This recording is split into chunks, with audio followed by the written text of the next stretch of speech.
നമസ്കാരം. മലയാളി വാർത്തയിലേക്ക് സ്വാഗതം. 3 കുട്ടികളെ ഉപേക്ഷിച്ചുകൊണ്ട് 30 വയസ്സുകാരി +2 വിദ്യാർത്ഥിയെ വിവാഹം കഴിച്ചിരിക്കുന്നു. അതും 3ാമത്തെ വിവാഹം. സോഷ്യൽ മീഡിയയിൽ വളരെ വലിയ തോതിൽ തന്നെ വിമർശനം ഏറ്റുവാങ്ങുന്ന ഒരു വാർത്തയായി ഇത് മാറിയിരിക്കുകയാണ്. ലക്നൌവിലാണ് ഈ സംഭവം ഉണ്ടായിരിക്കുന്നത്. 3 കുട്ടികളുടെ അമ്മയായ 30കാരിയാണ് മതം മാറി +2 വിദ്യാർത്ഥിയെ വിവാഹം ചെയ്യാൻ തയ്യാറായിരിക്കുന്നത്. ഉത്തർപ്രദേശിൽ ബുധനാഴ്ചയാണ് യുവതി ഹിന്ദുമതം സ്വീകരിച്ച ശേഷം വിദ്യാർത്ഥിയെ വിവാഹം ചെയ്യാൻ തീരുമാനിച്ചത്. ഷബ്നം എന്ന യുവതിയാണ് മതം മാറിയത്. ഇവർ ശിവാനി എന്ന പേര് മാറ്റുകയും ഇവർ ഈ കുട്ടിയെ വിവാഹം കഴിക്കാൻ താല്പര്യപ്പെടുന്നുവെന്ന് അറിയിച്ചുകൊണ്ട് രംഗത്ത് വരികയും ചെയ്തു. ഇവർ ഇതിനു മുൻപ് തന്നെ 2 തവണ വിവാഹം കഴിച്ചിട്ടുണ്ടെന്നാണ് പറയുന്നത്. യുവതി മാതാപിതാക്കൾക്കൊപ്പമല്ല താമസിക്കുന്നതെന്നും ഹസൻപൂർ സർക്കിൾ ഓഫീസർ ദീപ് കുമാർ പന്ത് വ്യക്തമാക്കുകയുണ്ടായി. തൻ്റെ വീടിൻ്റെ തൊട്ടടുത്ത് താമസിക്കുന്ന വിദ്യാർത്ഥിയായ ശിവ എന്ന കുട്ടിയെയാണ് വിവാഹം ചെയ്തിരിക്കുന്നത്. ഏറെക്കാലമായി ഇരുവരും തമ്മിൽ അടുപ്പത്തിലായിരുന്നുവെന്നും വിദ്യാർത്ഥിയെ കല്യാണം കഴിക്കണമെന്ന അതിയായ ആഗ്രഹം ശിവാനി തന്നെയാണ് പങ്കുവച്ചതെന്നുമാണ് പറയുന്നത്. 2ാം വിവാഹത്തിൽ നിന്നും കഴിഞ്ഞ വെള്ളിയാഴ്ചയായിരുന്നു ശിവാനിക്ക് വിവാഹമോചനം കിട്ടിയത്. ഗ്രാമത്തിലെ ക്ഷേത്രത്തിൽ വെച്ചായിരുന്നു അതിൻ്റെ വിവാഹ ചടങ്ങും നടത്തിയത്. മതപരിവർത്തന നിരോധന നിയമം നിലവിലുള്ള സംസ്ഥാനം കൂടിയാണ് ഉത്തർപ്രദേശ്. അവിടെ വെച്ചാണ് ഇങ്ങനെ ഒരു സംഭവം ഉണ്ടായിരിക്കുന്നത് എന്നുള്ളതും ഏറെ ശ്രദ്ധേയമായ വിഷയമാണ്. നിർബന്ധിച്ചോ വഞ്ചിച്ചോ മതപരിവർത്തനം നടത്തിയാൽ അതിനെ ഗുരുതര കുറ്റകൃത്യമായി തന്നെയാണ് നോക്കിക്കാണുന്നത്. സംഭവത്തിൽ എന്തായിരുന്നാലും അന്വേഷണം നടത്താൻ പോലീസ് തീരുമാനിച്ചിട്ടുണ്ട്. ഗുരുതരമായ വിഷയമായി തന്നെയാണ് ഇതിനെ നാട്ടുകാർ നോക്കിക്കാണുന്നത്. പ്രത്യേകിച്ചും വളരെ ചെറുപ്പക്കാരനായ ഒരു കുട്ടിയെ വിവാഹം ചെയ്തതിലുള്ള നിയമപരമായ പ്രശ്നങ്ങളൊക്കെ തന്നെ ഇപ്പോൾ ചൂണ്ടിക്കാണിക്കപ്പെടുകയാണ്. ഇവർ ആദ്യം വിവാഹം ചെയ്തത് മീററ്റ് സ്വദേശിയായ ഒരു യുവാവിനെയാണ്. അത് വിവാഹമോചനത്തിലേക്ക് എത്തി. പിന്നീട് സൈതാൻ വാലിയിൽ നിന്നുള്ള തൗഫീഖ് എന്ന യുവാവിനെ പിന്നീട് വിവാഹം ചെയ്തു. 2011 ഒരു അപകടത്തിൽ ഇയാൾക്ക് അംഗവൈകല്യം സംഭവിച്ചതോടെ യുവതി മറ്റൊരാളുമായി ബന്ധത്തിലാകാൻ തീരുമാനിക്കുകയായിരുന്നു. ഈ വിദ്യാർത്ഥിയുമായി അങ്ങനെ നോക്കുകയാണെങ്കിൽ 18 വയസ്സ് തികയുന്നതിന് മുൻപ് തന്നെ വിദ്യാർത്ഥിയുമായി ബന്ധത്തിലായിരുന്നുവെന്നാണ് മനസ്സിലാക്കുന്നത്. അങ്ങനെ വന്നാൽ പോക്സോ അടക്കമുള്ള ഗുരുതരമായ വകുപ്പ് 30കാരിയുടെ മേൽ ചുമത്തേണ്ടി വരുമെന്നുള്ള ആകുലതയും ഒപ്പം തന്നെ പങ്കുവയ്ക്കുന്നുണ്ട്. +2 വിദ്യാർത്ഥിയാണെങ്കിലും യുവതി വിവാഹം ചെയ്ത വിദ്യാർത്ഥിക്ക് 18 വയസ്സ് കഴിഞ്ഞു എന്നുള്ളതാണ് വിവരം. മകൻ്റെ തീരുമാനത്തെ പിന്തുണയ്ക്കുന്നുവെന്ന് വിദ്യാർത്ഥിയുടെ മാതാപിതാക്കളും വ്യക്തമാക്കുന്ന ഒരു സാഹചര്യമുണ്ടായി. അതേസമയം ഉത്തർപ്രദേശിൽ തന്നെ കഴിഞ്ഞ ദിവസം അലിഗഡിൽ വിവാഹ ദിവസത്തിന് മുൻപ് വധുവിൻ്റെ ആഭരണങ്ങളുമായി അമ്മ വരനൊപ്പം ഒളിച്ചോടിയ മരുമകനൊപ്പം പോയ ഒരു വാർത്തയും പുറത്തു വന്നിരുന്നു.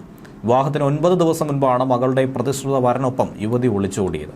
വിവാഹത്തിനായി വധുവിന് വാങ്ങിവെച്ച സ്വർണവുമായിട്ടാണ് ഭാവി അമ്മായിയമ്മ മരുമകനൊപ്പം ഒളിച്ചോടിപ്പോയത്.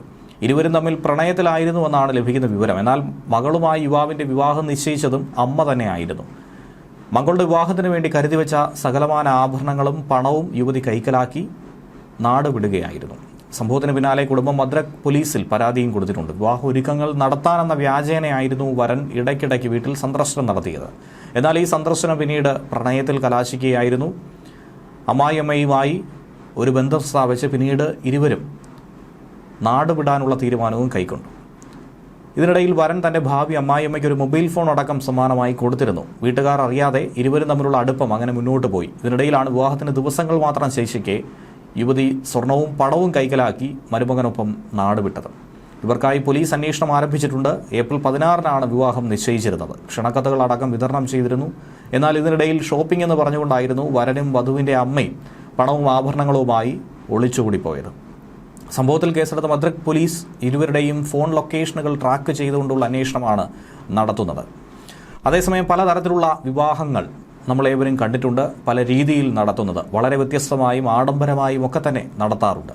കഴിഞ്ഞ വർഷം ജൂലൈയിൽ ആനന്ദ് അംബാനിയുടെ വിവാഹം തന്നെ അതിൽ ഏറ്റവും ശ്രദ്ധേയമായൊരു വിഷയമായിരുന്നു. ഇന്ത്യ അതുവരെ കണ്ട ഏറ്റവും വലിയ ആർഭാട വിവാഹങ്ങളിൽ ഏതാണ് എന്ന് ചോദിച്ചാൽ ഇതിനെ തന്നെയായിരിക്കും പറയുന്നത്. എന്നാൽ ഏകദേശം 9 വർഷങ്ങൾക്ക് മുൻപ് തന്നെ അത്തരമൊരു വിവാഹം ഇന്ത്യയിൽ തന്നെ നടന്നിട്ടുണ്ട് എന്നുള്ള ഒരു വാർത്തയാണ് പുറത്തു വരുന്നത്. 2016 നവംബറിലാണ് അങ്ങനെ ഒരു വിവാഹം ഇന്ത്യയിൽ നടന്നത്. അതാകട്ടെ കോടീശ്വര ദമ്പതികളൊന്നും തന്നെ ആയിരുന്നില്ല. ബോളിവുഡ് സൂപ്പർ താരങ്ങളുമായിരുന്നില്ല. മുൻ കർണാടക മന്ത്രിയായിരുന്നു ആ വിവാഹം നടന്ന പെൺകുട്ടിയുടെ പിതാവ്. കർണാടക മന്ത്രിയായ ജനാർദ്ദന റെഡ്ഡിയുടെ മകൾ ബ്രഹ്മണി റെഡ്ഡിയുടെ വിവാഹമായിരുന്നു അത്. ഹൈദരാബാദിലെ വ്യവസായി വിക്രം ദേവി റെഡ്ഡിയുടെ മകൻ രാജീവ് റെഡ്ഡിയായിരുന്നു വരൻ. കോടാനുകോടി രൂപ ചിലവഴിച്ചായിരുന്നു ഒരാഘോഷമാക്കിയായിരുന്നു അന്ന് ആ വിവാഹം നടത്തിയത്.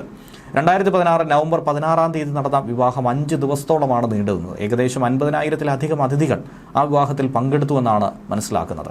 ബ്രഹ്മണിയുടെ വേഷമായിരുന്നു ചടങ്ങിലെ ഏറ്റവും പ്രധാനപ്പെട്ട ആകർഷണം. ചുവന്ന കാഞ്ചീവരം സാരി ധരിച്ചാണ് വധു അരങ്ങിലേക്ക് എത്തിയത്. സ്വർണ്ണനൂലുകൾ കൊണ്ട് എംബ്രോയിഡറി ചെയ്ത സാരിക്ക് ഏകദേശം 17 കോടി രൂപയായിരുന്നു വില. ഡയമണ്ട് ചോക്കറും മറ്റ് സ്വർണ്ണാഭരണങ്ങളും ഉൾപ്പെടെ 150 കോടി രൂപയുടെ ആഭരണങ്ങളും വധു ധരിച്ചിട്ടുണ്ടായിരുന്നു. ബ്രഹ്മണിയുടെ വിവാഹ മേക്കപ്പിന് മാത്രം 30 ലക്ഷം രൂപയിലധികം ചിലവായി എന്നാണ് റിപ്പോർട്ട് സൂചിപ്പിക്കുന്നത്. 50 മേക്കപ്പ് ആർട്ടിസ്റ്റുകളാണ് മേക്കപ്പിന് വേണ്ടി മാത്രം എത്തിയത്.